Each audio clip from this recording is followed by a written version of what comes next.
थाहा पाउँछ होला भनेर मैले ढुङ्गाले खिचिदिएँ र त्यो आवेगको अवस्थामा 2वटा सिरिन्ज लाएर म त्यहीँ ढलेछु। बिहान उज्यालो नहुँदैखेरि होस आएछ। त्यो आइमाईको हात मेरो खुट्टामा रहेछ। त्यो खुट्टामा हात राखिसके पछाडि यो जिउँदै पो छ कि यसलाई त मार्नुपर्छ भनेर हात झड्कालेर उसलाई उता पन्छाए। आमा पाउनु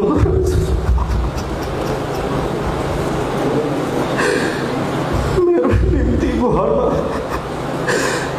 घरखेत सबै बेचिसकेपछि बेवारिसे हुनुभएछ। चिच्याए कराए आमा भने, तर आमा बितिसक्नु भएको रहेछ। बेहोस भएर होसमा आउँदा जेलमा रहेछु।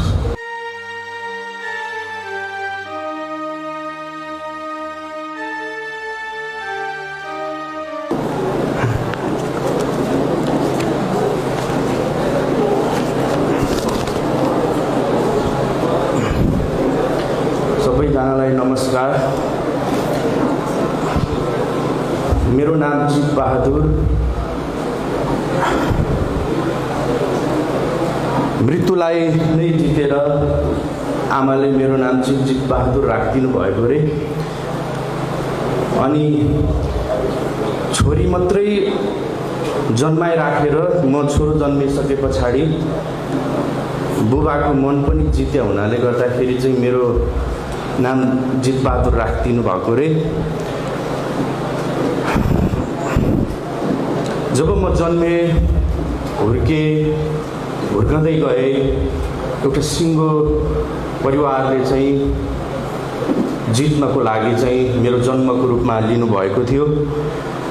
म जन्मिसके पछाडि पालन पोषण गरेर हुर्किँदै गइसके पछाडि चाहिँ म जन्मेको खुसीको हर्षले बुबा आमाले, विशेष गरी बुवाले चाहिँ जाँड रक्सी नै खान छोडिदिनु भएछ। तर मैले चाहिँ लुकी चुरोट तान्न अनि जाँड खान सिकेँ। 10 कक्षा पास गरिसके पछाडि मलाई सहरमा राखेर क्याम्पस पढाउने कुरा भयो र 2टी दिदीहरू हुनुहुन्थ्यो। 2टी दिदीहरू घरको आर्थिक कारणले पढ्न सक्नु भएन र भाइलाई राम्रोसँग पढाउने भनेर म स्कुल पढ्न आउने बेलामा दिदीले पनि, जेठी दिदीले, भाइ राम्रोसँग पढेछ है, तैँले नै यो घरको सपना पुरा गर्नुपर्छ भन्नुभएको थियो। अनि कान्छी दिदीले त मेरो सट्टा पनि पढिँदै भन्नुभएको थियो। जब म सहर पढ्न थालेँ, किताब पढ्ने कर, मास्टरको डर भन्दा पनि गाजा तान्ने, सुरोट तान्ने, साथीहरूसँग हिँड्ने रहर भयो। गाउँको जेहेन्दार विद्यार्थी केटो हो भनेर स्कुलले महिना फी मिनाहा गरिदिनु भएको थियो। तर मैले चाहिँ विभिन्न बाहनामा महिनाको हजारौँ रुपियाँ घरबाट भए पनि ऋण गरेर भए पनि पठाउनुपर्छ भनेर पैसा माग्न लगाउँथेँ। अनि त्यही पैसाले साथीहरूसँग हिँड्ने खाने गर्थेँ। त्यसरी लतमा लाग्दै गइसके पछाडि आनन्द हुन्छ, केही तनाव हुँदैन, ड्रग्स लिनुपर्छ भनेर साथीहरूले लैलैमा लागे। जब सेवन गर्न थालियो, मन एकहोरो भइरहँदा पनि म अब 2 चोटि खाएर छोड्छु, अब 10वटा भन्दा सिरिन्ज लाउँदिनँ भनेर धेरैचोटि भाका राखेँ। त्यो पनि सकिएन। 11-12 कक्षामा पनि फेल भयो। घरमा बाबुआमाले बोलाए। घरमा जानै मन थिएन। घरमा गएको बुबा सुकेर ख्याउटे हुनुभएको रहेछ।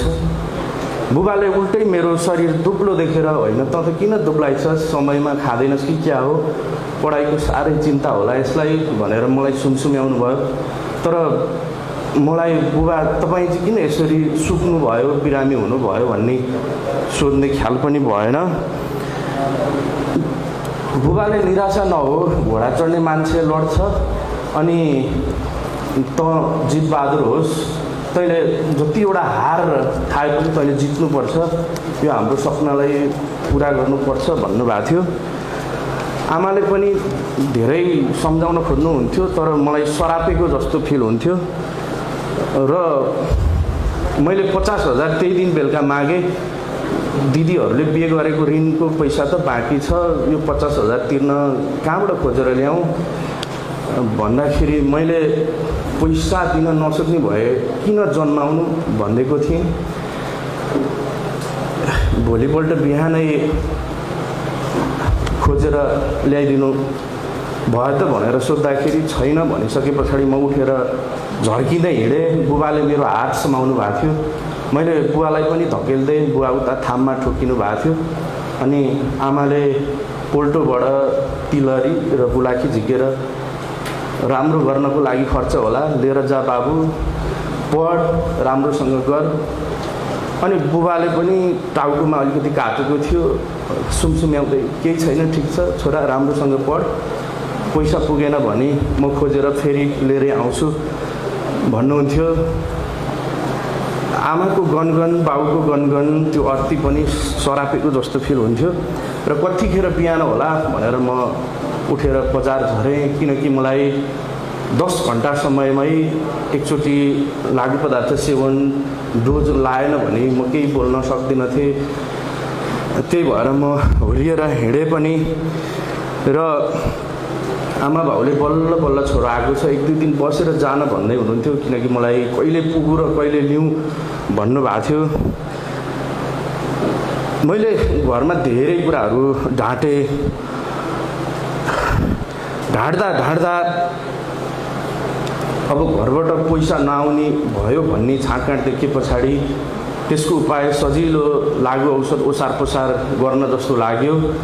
एउटा चेकिङ पोस्ट कटाउँदाखेरि राम्रै गड्डी हात पर्थ्यो, शरीरको दुःख पनि नपर्ने, बल पनि नपर्ने, डर भए पनि त्यति गरे पछाडि पैसा आउन थालिसके पछाडि धेरै पैसा नै पैसा भइसके पछाडि चाहिँ यो संसार जितेको जस्तो महसुस हुन्थ्यो। घरबाट अब यसरी पैसा कमाउनु परे पछाडि त्यो घरमुलाले पैसा नपठाउँदा नि के हुन्छ र जस्तो हुन थाल्यो। घरबाट फोनहरू तारन्तार आउँथ्यो, त्यो तारन्तार फोन आउँदाखेरि धेरै डिस्टर्ब हुन्थ्यो र अनि मनमनै यो बाबाआमा कहिले मर्दै लाएर आनन्द हुन्थ्यो, फोन पनि आउँदैन थियो भनेर ब्ल्याकलिस्टमा फोन राख्थेँ। कतैबाट सुने बुबा पनि बित्नु भएछ, दम र ग्यास्ट्रिकको रोगी हुनुहुन्थ्यो। बुबाले औषधिको गोली खाने पैसा औषधि नकिनेर मलाई पठाउनुहुन्थ्यो, म बोटी खान्थेँ।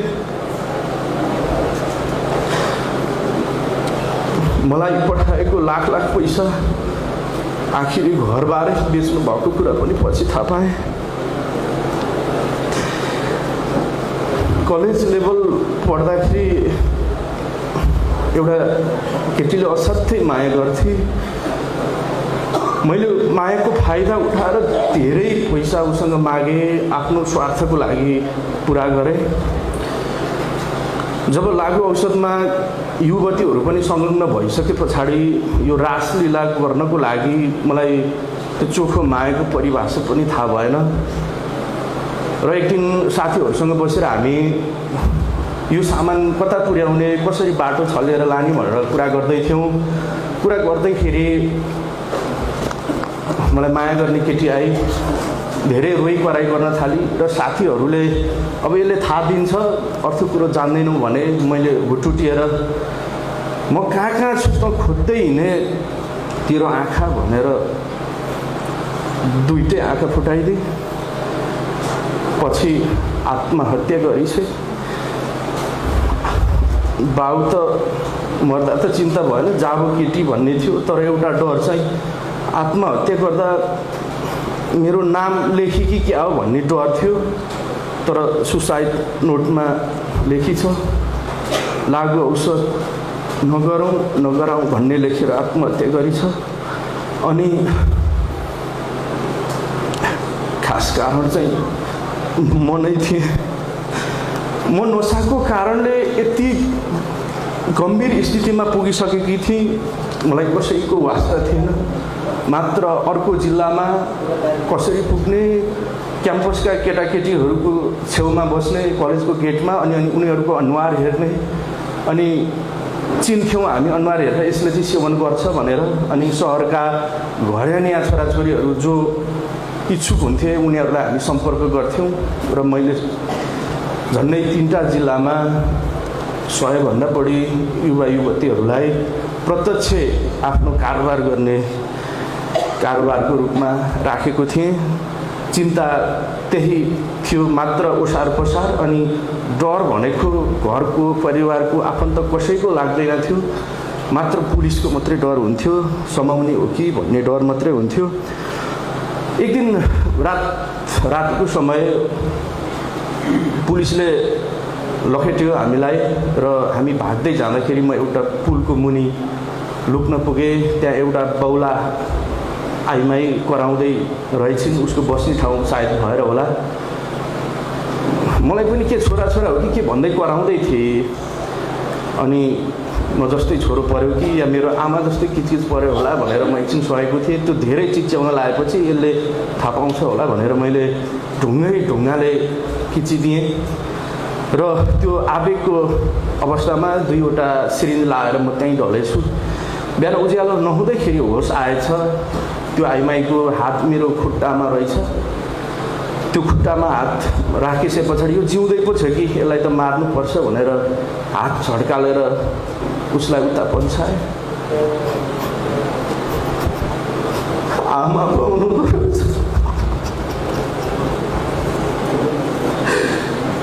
मेरो निम्ति घरमा घरखेत सबै बेचिसकेपछि बेवारी से हुनुभएछ। म चिच्याएँ, कराएँ आमा भने, तर आमा बितिसक्नु भएको रहेछ। बेहोस भएर होसमा आउँदा जेलमा रहेछु।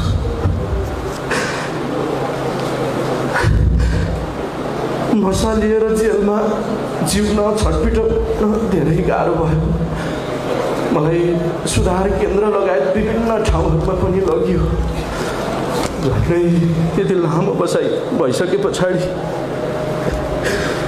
म जेलमा रहँदा पनि केटाहरू लागु औषध बोकेर कारागारमा आउँथे, कैदी जीवन हुन्थ्यो र उहाँहरू 1-2 दिन पर्थे। त्यस पछाडि मेरो मान्छे छ भन्थे, छुटिहाल्थे।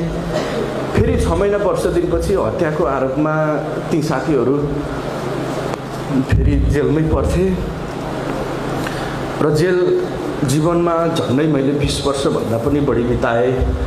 पश्चाताप धेरै नै भयो। एक दिन एउटा दिदी जेलमा भेट्न आई। अनुहार डढेको थियो।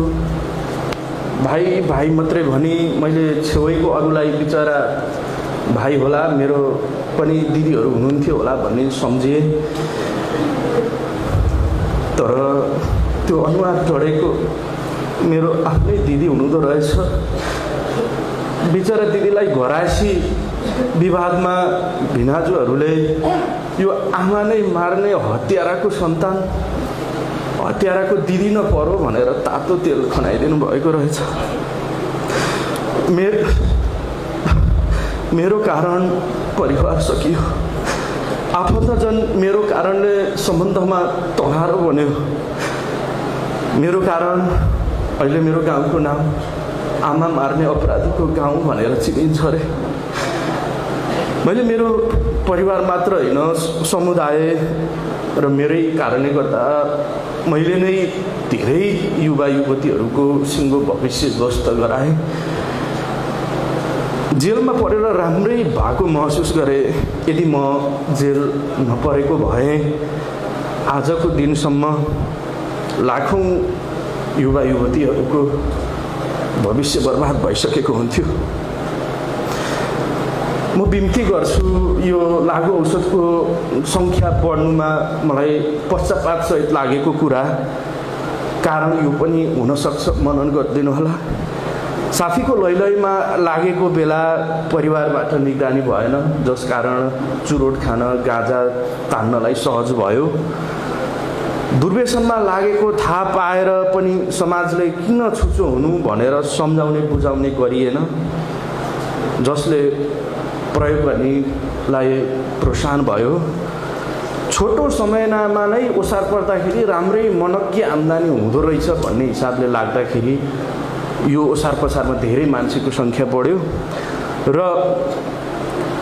ओसार पसार गर्ने छरछिमेकको आफ्नो मान्छे हुँदै पनि समाजका सबै व्यक्तित्वहरूले जानी पहिचान हुँदा पनि पुलिसले समाइहाल्छ, हामीलाई के को टन भनेर पन्छे, जसको कारण हामीलाई पुरुषको मात्रै डर हो र अनि यो सेवन गर्न र यसको सङ्ख्या बढाउनको लागि धेरै राहत पनि मिल्यो।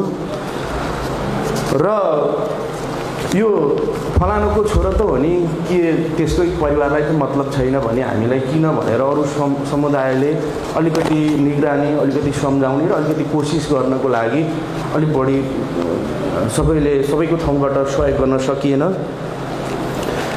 म बिन्ती के गर्छु भने यो आफैले भोगेको हुनाले गर्दाखेरि यो जब खाइसके पछाडि यसलाई कानुनअनुसार कारबाही गरेर नियन्त्रण गर्छु भन्दा पनि यो नसा जब लागिसके पछाडि शरीरदेखि लिएर मन सबै बन्द गराउँछ।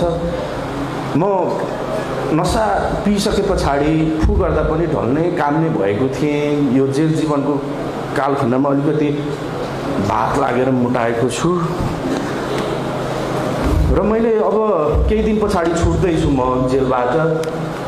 7 जुनसम्म पनि मैले गरेको पाप पटिँदैन नै, मरौँ जस्तो पनि लाग्छ। तर मलाई मनदेखि के छ भने यो देशैभरि अब बाँकी जीवन घुम्न मन छ, आफूले भोगेका कुरा सबै विद्यार्थी स्कुल सबैलाई सुनाउन मन छ।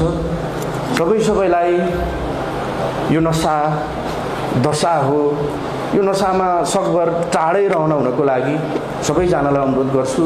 म जस्तै जिन्दगी तपाईँहरूको छोरा, तपाईँहरूको छिमेकी, तपाईँको आफन्त र हाम्रो यो देशको नागरिक कसैले भोग्नु नपरोस्।